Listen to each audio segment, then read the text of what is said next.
Hello and welcome to Time for Healing. I am your host, Marion Porter of Star Winds.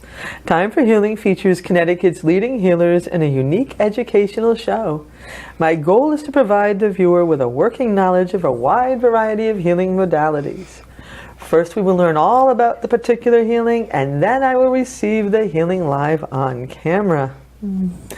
My guest today is Mary Bach, who will tell us all about being a spiritual impressionist. Mary Bach is here. Yay, I'm back. Oh, I'm so happy that you're on my show. I'm glad to be here. I've watched your show and I enjoy the times you have with it and the types of modalities. I'm calling everybody, I want to try that. Yeah, well listen, I've been wanting you on my show for a long time. Well, here I am. Yeah, so spiritual impressionism. What is it? I've never heard of it. Well, because I made it up, because that's You made it up. That's what I finally decided is I do. You know, I am a psychic. I'm an intuitive. I'm a medium. I found that out when I was in high school. One of my dear departed dead friends appeared to me during an algebra class to talk to his sister. Richie had recently died. He was only 18. I was in high school, and that was my first contact that I knew of from a dead person. Oh. And I wrote her this entire message, and I thought, she's never going to believe this. So I wrote, I had a dream that on top of it. And I passed her this note, and it made her cry. She said, can I keep this? I said, sure. And that was the first time I had a message for somebody. But sometimes being a very visual person, for me, drawing helps bring in more clearly what it is I'm seeing. I can get colors, I can get shape, I can decide whether it's a spirit guide dressed in a particular form from a separate lifetime. I can see whether it's an angel. I don't just get the vibration of the energies, I get a visual. So instead of just talking about them, I find for me to focus, I tend to use crayons mostly.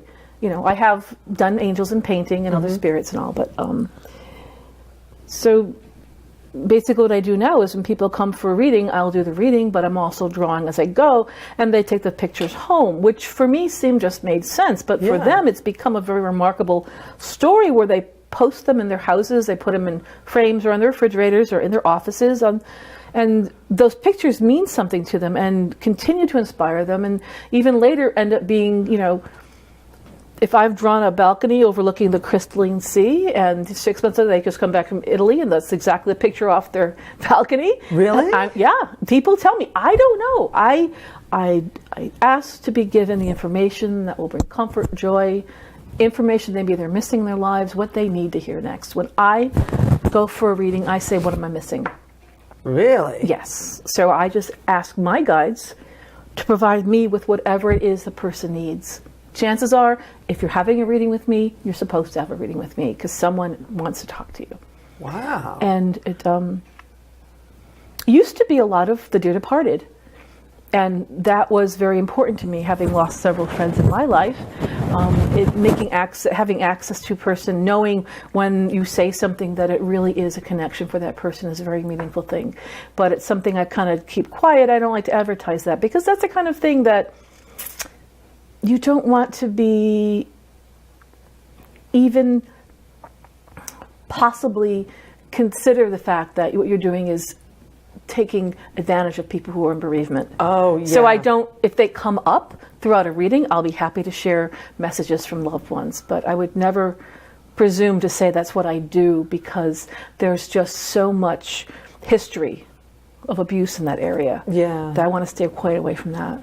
Oh, that's nice. Thank you. You know, you have to be above board. You have to be beyond efficient and beyond having integrity because it's always been sort of a questionable field. Ooh, media. Ethics are very, very important. You know, I didn't even charge for the first 5 or 6 years. I just felt it was a duty of mine. It was a calling I had. It was something I could do. I should do it. So I did. But this is fascinating. So do you come from a family of people that do this type of stuff? I come from a family of people that ignores the fact that they can do this kind of thing. I was raised by a large tribe of Italian Catholics. We all knew that our aunts had prophetic dreams. Our aunts knew things. If you get one of them alone, they might tell you a story, and later the cousins would have slumber parties and pool their information. Well, Aunt Evelina told me this, and Auntie Betty told me that. None of them would talk about it. Being Catholic, it was frowned upon. You know, my own parents have had their own struggle about what I do and why I do it, so we've kind of agreed not to talk about that. Huh. Okay, so it started in high school in that class? That was the first time I had a direct correspondence, direct contact from a person on the other side. And that's how it started, is they would contact me. Wow. Yeah. It wasn't like I was playing with a Ouija board. Never play with Ouija boards. No. Ouija boards are bad. No, God, no. No, don't use that. Anyway, and well, that's what a lot of kids do. But I see them very clearly. Imagine your kitchen. You can imagine your kitchen, right? Uh-huh. You get a clear view, right? Mm-hmm. Okay. You don't physically hear, but you have a very clear view of it, and you have a sense of it and where things are and the energy of it. That's how images come to me, in that mental screen where you can imagine your kitchen or you can imagine a loved one. That's how I get the image. So you get like pictures in your head? Sometimes I get words, sometimes I see things spelled out. I might, sometimes if it helps identify the person, I might get an aroma. Or even more fun, I love this, is when I take on the attribute of the thing which killed them. Which is not fun. No. It's not fun. Because if it's somebody who had emphysema, I might start with a cough, and I might start coughing more and describe the person. But pretty soon, I can't breathe for coughing. I'm like, please identify this person. Because I will continue to have the affliction until it's decided who it is. It's like their way of presenting themselves. Wow. Yeah, so that's no fun. So this is mediumship, channeling, It's a little morphed, bit of both? It's kind of morphed from that. It started as mediumship, but as I opened myself up to higher entities, angels, archangels, I come from a Catholic tradition, so a medium telling me once that I was working with archangels blew my mind, shut me down, 3 years of denial. There's no way I can do that. That would be wrong. Yeah. Well, for me? Why me? Well, why any of us? Why any of us? And what I've discovered is it's not like I'm the psychic, it's like we're all humans. We all have the same 5 senses. We all have the same other senses. We all have the same chakras. Therefore, we have the same energy centers. Therefore, we have access to the same energies as each other. I have never studied Russian. I have never learned piano. I can't do those things, but I have practiced mediumship. I've practiced spiritual communication. I've practiced accessing angelic messages. Therefore, I can do those things. I can teach you to do that. I can teach anyone to do it simply because it's like turning on a radio and you're always listening to FM and someone says, hey, check this out, when they turn the dial to AM. And all of a sudden, it's completely different information from a different place. It's always been at your fingertips, but you've never known it was there, how to access it. The exact same thing for spirit communication. There's nothing I'm going to do today on your show that anyone else cannot do, because they have the exact same facilities and the same chakras and energy centers that I do. I simply pay attention to them and accept what's coming in. The same way I block out lower things. Wow. Yeah. I didn't know that. Well, that's why I'm here. You heard it here, folks. We can all do this. So, we can all do this. So how did you go about practicing this? Our friends. It kind of, how it's always like, ooh, it's a parlor game. It's not a parlor game. It's a serious business.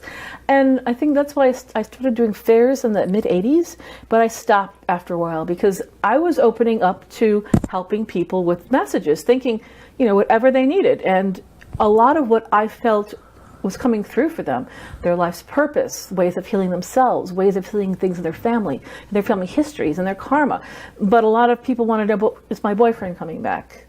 No. They never do, and if they do, it's never a good thing. So no, they're not coming back. Or the other thing is, well, should I get the blue card or the red card? I'm going, are you kidding me? I got an archangel here. The blue one. The blue one's fine. Take the blue ones. Go ahead. And not that people's everyday stuff isn't important. I've got an archangel here. Yeah, I mean, so it got to, and then it made me realize, Mary, that maybe. So I just stopped for a while because I was frustrated, because you're at a fair, and they even back in the days of the fortune-telling laws in Connecticut, they'd want you to write for entertainment purposes only on your card. And I take exception to that. I may be very entertaining. Let's face it, I'm very entertaining. Yes, that's why you're on the show. Yeah, thank you. But what I do is serious. I take it seriously. Exactly, yeah. I take it as a sacred trust. It's for me, it's having grown up Catholic. Confession. I reveal things to people that they have been stomping down for years sometimes. I don't know. And I often don't want to read for people I know. Because I'll tell them, I may tap into something you haven't told me yet. And I don't want to break that boundary. I have had people, get up crying, come back and say, I can continue now. And I'm thinking, I don't know what I said. Oh my. But what I'm tapping into, like again, I asked for whatever that person needs. Whether it's advice about, yes, take that upcoming class, this is a time for you to cleanse your life, get rid of some things, or whether it's avoid that person, whatever information comes through to me, I quickly forget. I have no connection to it, and I have no memory of it, and therefore never share it because it's not mine to share. Yeah. If you take a phone message from someone, you don't remember. You don't even know what it means. The eagle lands at midnight. Okay, great. I'll tell her thanks. And you hand the message off. You have no idea what that message means. Yeah. You have no idea what it's going to hit. You just hope that you're handing the message off in good faith, and that is meaningful to the person who's getting it. Wow. Yeah. That's amazing. So. Not so amazing, though. No. No. I guess it kind of. It seems like it might be an amazing thing, just because.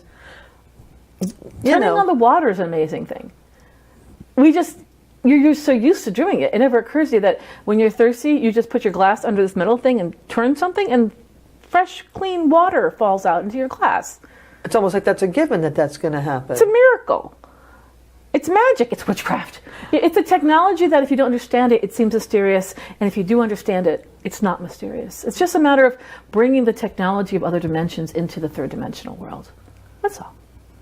Oh, that's all. Very simple. Nothing to see here, people. Just bringing in stuff from other dimensions. I've got a master's degree in pastoral ministry, and I took a lot of spirituality classes. Mm. And one of my teachers said to us, "You are now practitioners of the sacred." Oh, I like that. It struck me, and I'm like, "You're right. I'm not a fortune teller. I'm not a parlor trick. I am a practitioner of the sacred." Because what is more sacred than those guides that bring us through our lives, those that depart but stay with us, those that have been with us since birth to guide us in loving ways. That's beautiful. Thank you. Yeah. Yeah. It gives it. That's it. Yeah. The reverence that it deserves. You're practitioner of the sacred. Yeah. You're a practitioner. Of well, the you know, sacred. it comes right down to the whole question of who do we work for. I say I work for God. There you go. Always. And that's another thing. I tell people when I left the Catholic Church, I took the saints and angels with me. I have an ongoing relationship with Saint Joseph. Please, would I leave him behind? Never.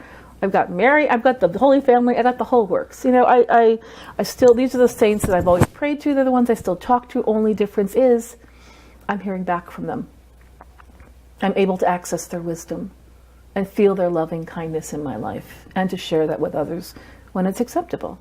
That said, I also perceive the Buddha. I work closely with Ganesha. I'm an equal opportunity intuitive. You got it, I'll draw it. Yeah, that's amazing. So, okay, so I guess my main question, how do you go from hearing a high school kid who's crossed over to hearing the Buddha? How do you... Because they show up.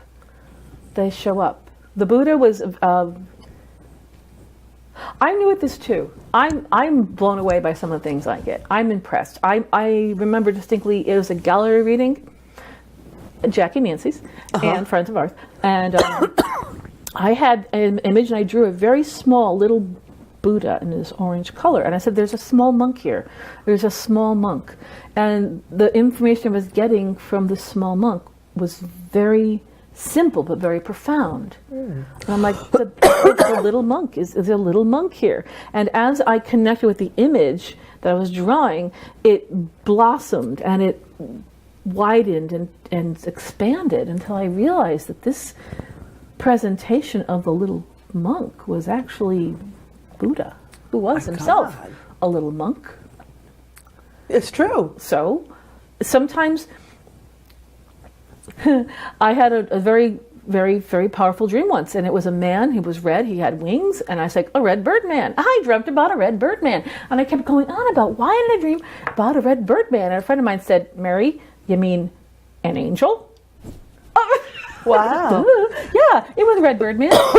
So I see you've brought some stuff. I brought here. the crayons and I brought the paper. So so let's do it. How does it? Let's see how you do what you do. I do what I do. Okay. So do I need to ask a question? Or? If you'd like, sure. I'm going to take my glasses off. I have to warn you. Long time ago, my last life, I was a behavioral specialist, and I don't want to see eyebrows raised, and I don't want to see sudden interest. I'm not that kind of psychic. I don't read you. I read your energy. So I'm not even going to look at you. Bye-bye. And if I do, it's totally by accident. But go ahead. Let's see. I'd like to know what's coming up for me career-wise. All right. What I'm seeing is a series of little books. I'm seeing little books. I don't think they're pamphlets. They're definitely little bound books. You know what it feels like almost? It's almost like, not comic books, but almost like little manuals. Training manuals? Something like that. Something about, it's a series.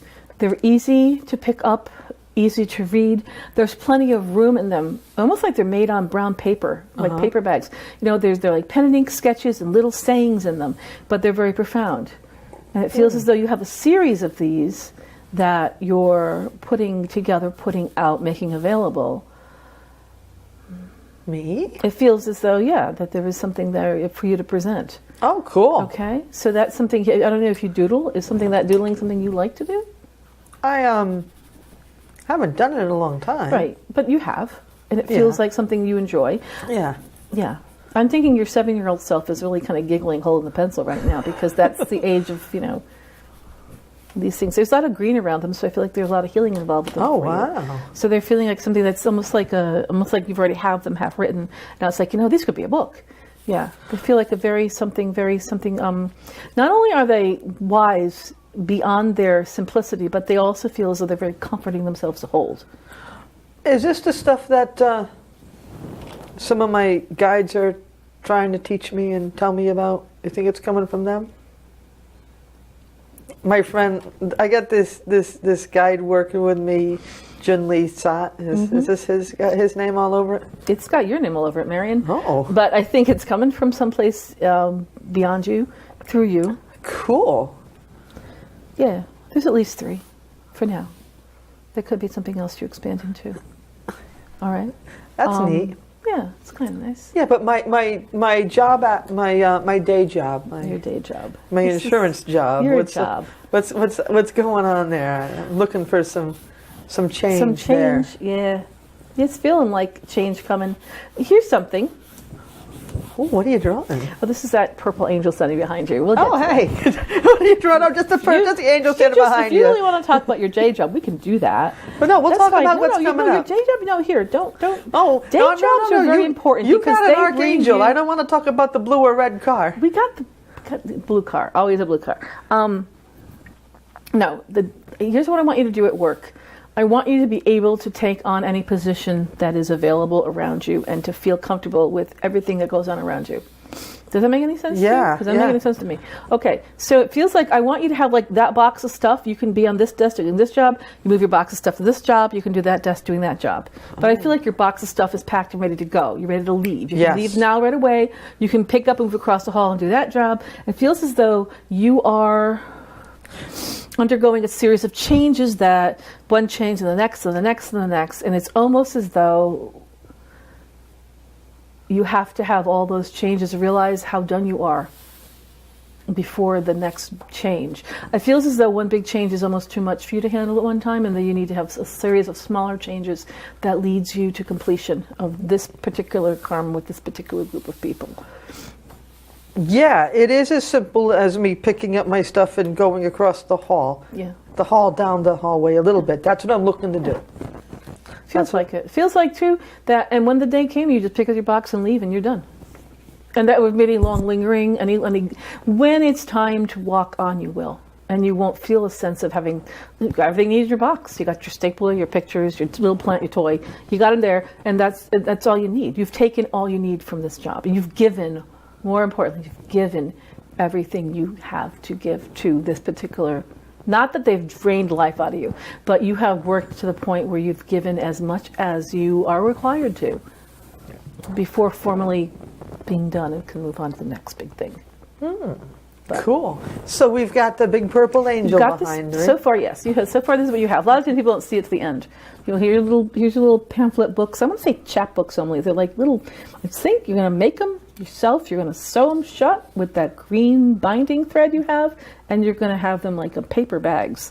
Almost like the recycling revolution. Yeah. Okay. So there's this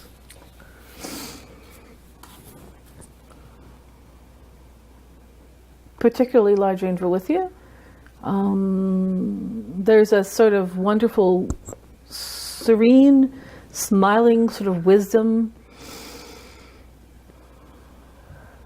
It's a look on your teacher's face when you're asking a question, but in asking the question, you've answered it yourself. So there's a satisfied understanding that the teachings have been going in and have been doing their job. You have been thriving. You have been sinking your roots deeper into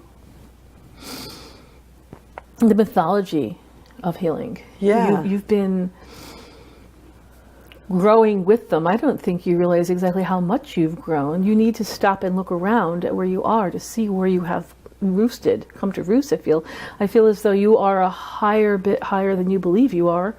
Not that you set yourself above others, but that in working in this craft, you have grown with it. And almost when one plants a seed and one comes back and is surprised to see how much it's grown, I think that is how you look upon your own wisdom, your own gain, your own strength and healing and understanding it, and how freely it flows from you.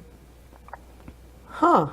This is something that is seen by this master with satisfaction and love. Really? Yes, and gratitude for what you bring on this planet. Is this Master Jin Lee Tsat? No, this is a different master. Is Jin Lee Tsat anywhere? Yes. I'd love to talk to him. Oh my God, I want to talk to him. Tell him I'm sorry I can't learn math as fast as he wants me to. Stop saying I can't learn math.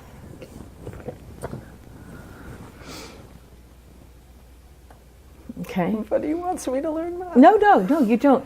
Math is simply a numeric language. It's a universal language. I appreciate the first book he told me. Mm-hmm. I appreciate the stuff he's telling me.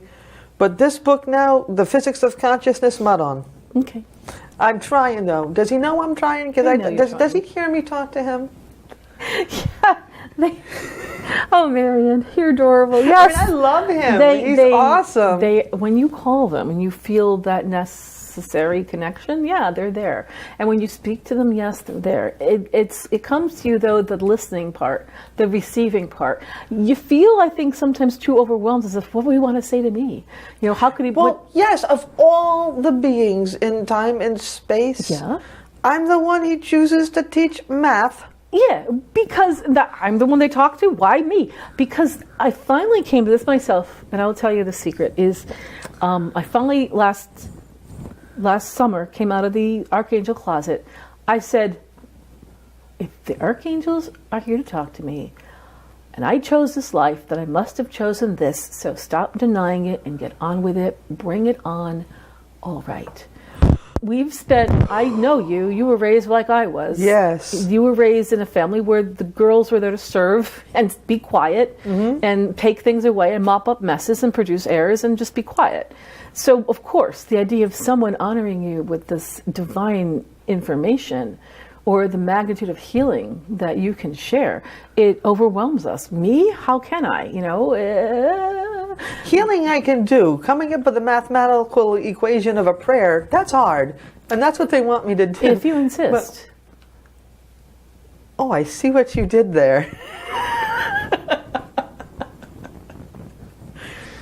The guy knows I love him, though, right? Yeah. I mean, bless his heart for finding me and wanting to teach me. I do. Tell him thank you. Dude, thank you for the new workout on my exercise bike. That's awesome. He was behind that, wasn't he? I don't know. This is your phone call. You know what?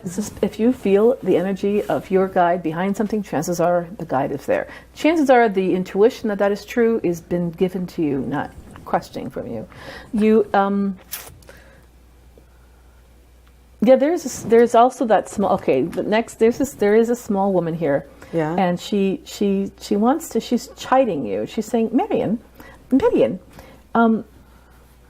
she's a little woman. Oh. And she says, Marion, you ask, and when you receive, you're surprised. I am surprised when I receive it. I'm still kind of new to this, I never... But she's like, Marion, she's very small, but very precise. That little finger, Marion. This is the work you do. Believe in it in your life. Does she have a name?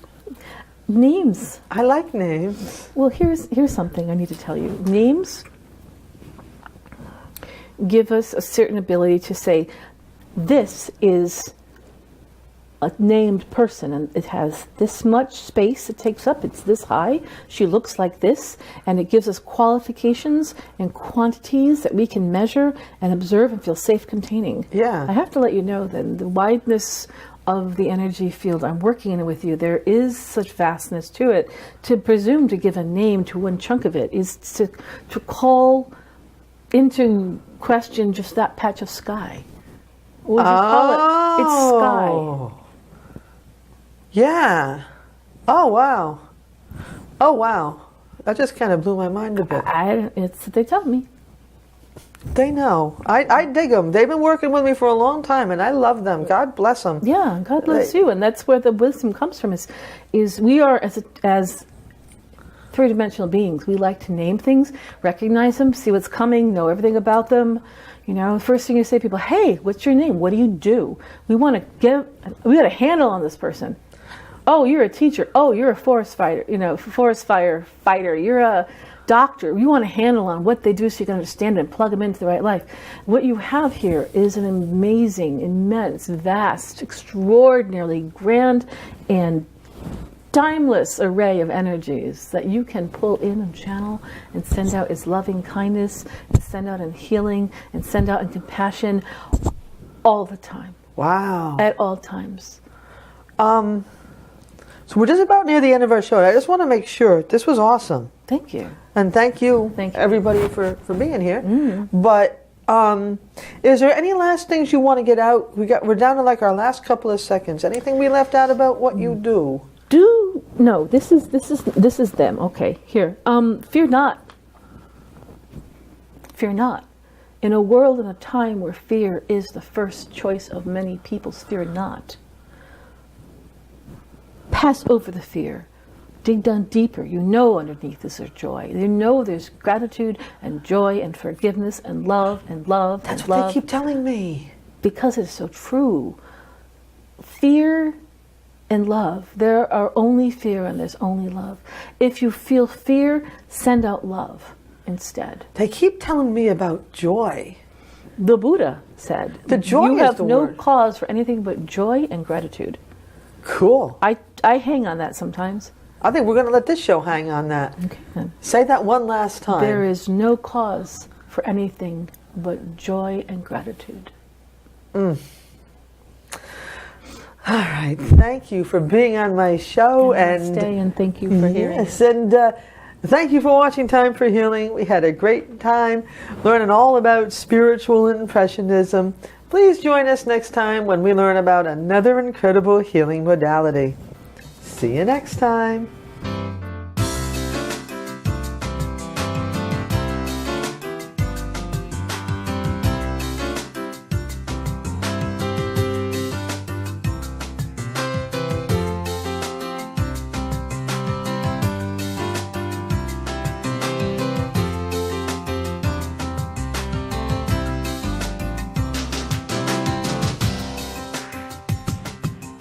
Funding for Simsbury Community Television is provided in part by contributions from viewers like you. Thank you.